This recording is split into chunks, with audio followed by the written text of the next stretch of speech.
Excellency, अब मैं दूसरे स्तंभ सी यानी कनेक्टिविटी पर अपने विचार रखना चाहूंगा।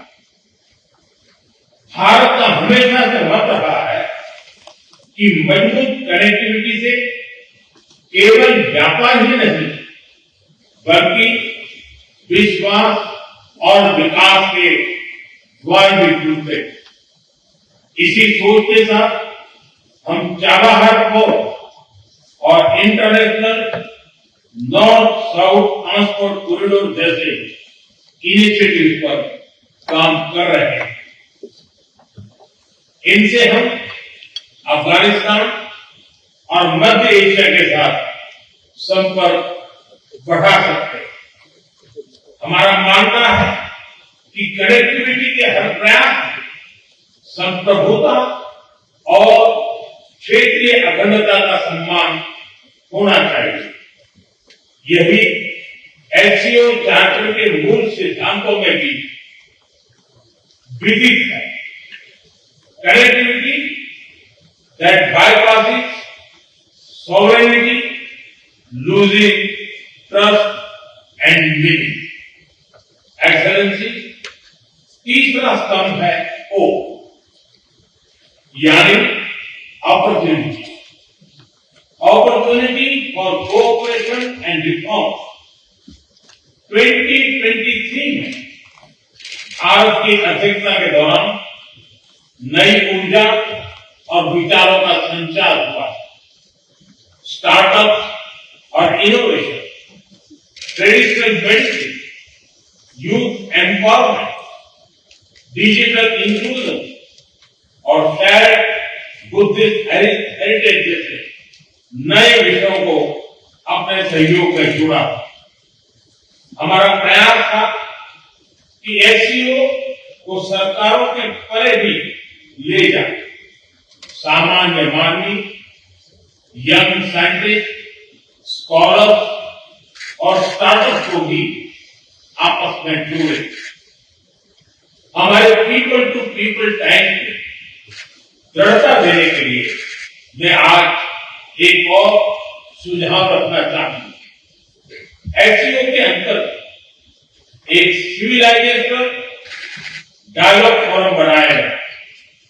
इससे हम अपनी प्राचीन सभ्यताओं, कला, साहित्य और परंपराओं को वैश्विक मंच पर साझा कर सकते हैं। एक्सेलेंसी, आज भारत रिफॉर्म, परफॉर्म, ट्रांसफॉर्म के मूल मंत्र पर आगे बढ़ रहा है।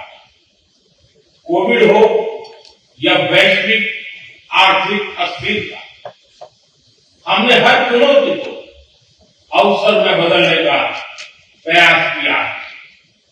हम लगातार वाइड रेंजिंग रिफॉर्म्स पर काम कर रहे हैं।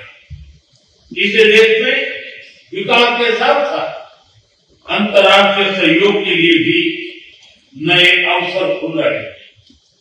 मैं आप सभी को भारत की विकास यात्रा से जुड़ने के लिए आमंत्रित करता हूं। एक्सेलेंसी, यह खुशी की बात है कि एससीओ भी समय के अनुरूप इवॉल्व हो रहा है। ऑर्गेनाइज्ड क्राइम, ड्रग ट्रैफिकिंग और साइबर सिक्योरिटी जैसी समकालीन चुनौतियों से निपटने के लिए 4 नए केंद्र बनाए जा रहे हैं। हम इस रिफॉर्म ओरिएंटेड माइंडसेट का स्वागत करते हैं।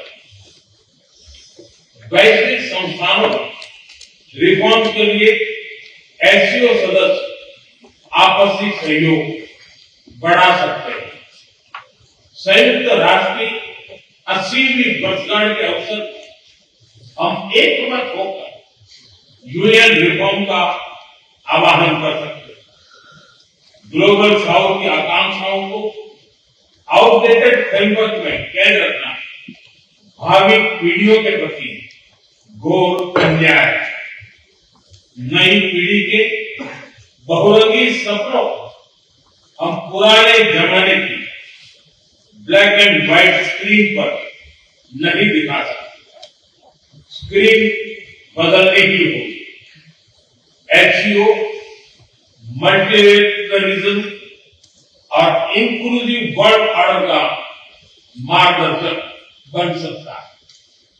मुझे खुशी है कि इस महत्वपूर्ण विषय पर आज एक स्टेटमेंट जारी किया जा रहा है। एक्सेलेंसी, हम सभी पार्टनर्स के साथ समन्वय और सहयोग के साथ आगे बढ़ रहे हैं। मैं एचसीओ के अगले अध्यक्ष किर्गिस्तान के राष्ट्रपति और मेरे मित्र प्रेसिडेंट जपारोव को शुभकामनाएं देता हूं। बहुत बहुत धन्यवाद।